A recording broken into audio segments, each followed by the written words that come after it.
صلى الله عليه وسلم القبر روضة من رياض الجنة أو حفرة من حفر النار أو كما قال رسول الله صلى الله عليه وسلم اللهم صل على محمد وعلى آل محمد كما صليت على إبراهيم وعلى آل إبراهيم إنك حميد مجيد اللهم بارك على محمد وعلى آل محمد كما باركت على إبراهيم وعلى آل إبراهيم إنك حميد مجيد الله رب العالمين বলেন كل نفس ذائقة الموت ثم إلينا ترجعون আল্লাহ রাব্বুল আলামিন জানিয়ে দেয়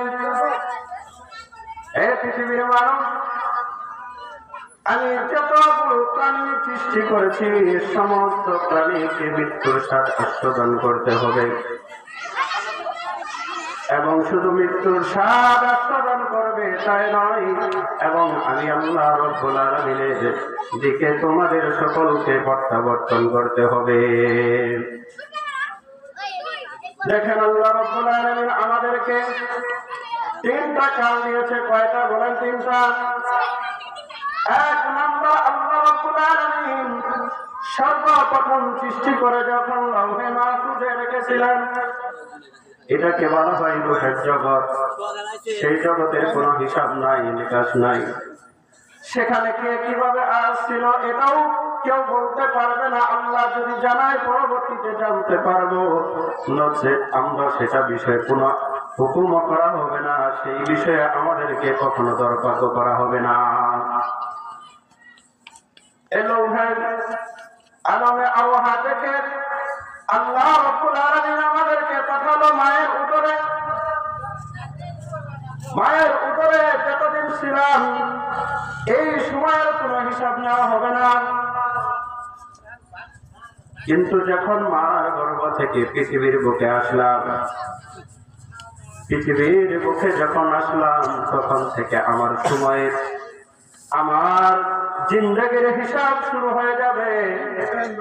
আর আমাদের প্রত্যেকের থেকে এটা জানতে হবে যে আল্লাহ রাব্বুল আলামিন ঘোষণা করে দেয় যে বান্দা মনে রাখিস এই পৃথিবীতে পাঠায় দিলাম, কিন্তু তোমাদের বেশি দিনের জন্য নয়, অল্প কিছু সময়ের জন্য পাঠায় দিলাম। আল্লাহ রাব্বুল আলামিনকে যদি বলি, ও আল্লাহ দুনিয়ায় কেন পাঠাইলা, আর দুনিয়ায় যত পাঠাইলা আবার কেনই বানিয়ে দেবা? আল্লাহ রাব্বুল আলামিন বান্দাদেরকে জানিয়ে দেয়, বান্দারে কেন দুনিয়াতে পাঠাইলাম জানো? যদি দুনিয়ার মধ্যে লক্ষ্য করে দেখো, কোন বাবা যদি তার সন্তানকে ব্যবসা বুঝিয়ে দিতে চায় তাহলে এই সন্তান থেকে একটা পরীক্ষা নেয় যে সন্তান তার ব্যবসাকে টিকে রাখতে পারবে কিনা। যখন কোন চাকরিজীবী তার কোন ব্যক্তিকে চাকরি দেয় তখন দেখবা একটা পরীক্ষা নেয়, কারণ সে সেই চাকরির যোগ্য কিনা সেটাকে পরীক্ষা করার জন্য। আল্লাহ রাব্বুল আলামিন বলে, বান্দারে তোর জন্য আমি বিশাল জান্নাত তৈরি করে রেখে দিয়েছি, অনেক বড় জান্নাত তৈরি করে রেখেছি, এই জান্নাতকে তোকে দিব, তাহলে কি আমি পরীক্ষা করব না? এই পরীক্ষার জন্য আল্লাহ তাআলা আমাদের এই দুনিয়ার মধ্যে পাঠিয়ে দিয়েছেন। আল্লাহ রাব্বুল আলামিন বলেন সূরা মুলুকে 2 নম্বর আয়াতে আল্লাহ রাব্বুল আলামিন ঘোষণা করে দেয়, আল্লাযী খালাকাল মাউতা ওয়াল হায়াতা লিয়াবলুয়াকুম আইয়ুকুম আহসানু আমালা। বান্দারে আমি দুনিয়ায় তোকে হায়াত এবং মওত দিয়েছি।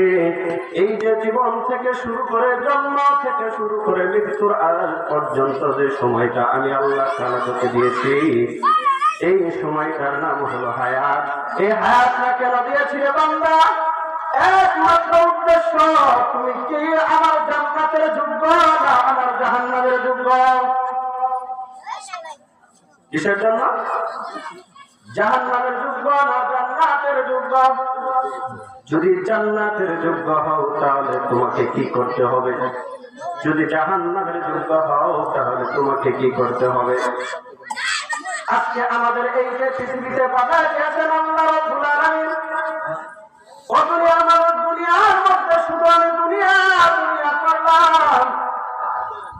এই দুনিয়া থেকে কখনো চিন্তা করলাম না আমার মৃত্যুর পরে যে বিশাল একটা সময় রয়েছে, এই সময়ের কি অবস্থা হবে, কখনো এটা চিন্তা করলাম না। কখনো মনের মধ্যে এটা আসলো না আমার মৃত্যুর পরে কি অবস্থা হবে। আল্লাহকে যদি বলি, ও আল্লাহ, যদি আমরা এই দুনিয়ায় শুধু দুনিয়ার মোহে পড়ে রইলাম, যদি আমি চেষ্টা করে এই দুনিয়া থেকে মরব না, দুনিয়ার সম্পদগুলো আমি ধরে রাখবো, তাহলে আল্লাহ এর থেকে কিন্তু উপায় আছে কিনা? আল্লাহ রাব্বুল আলামিন ঘোষণা করে দেয় সূরা জুমার 8 নম্বর আয়াতে, বান্দারে দুনিয়ায় তোর থাকার জায়গা নয়। আল্লাহ রাব্বুল আলামিন বলেন, কুল ইন্নাল মাউতাল্লাযী তাফিরু মিনহু ফাইন্নাহু মুলাকীকুম সুম্মা তুরাদ্দুনা ইলা আলিমিল গায়বি ওয়াশ-শাহাদা فَيُنَبِّئُكُم بِمَا كُنتُمْ تَعْلَمُونَ। আল্লাহ রাব্বুল আলামিন জানায় দেয়, বান্দারে এই দুনিয়ার মধ্যে তুমি থাকতে পারবে না।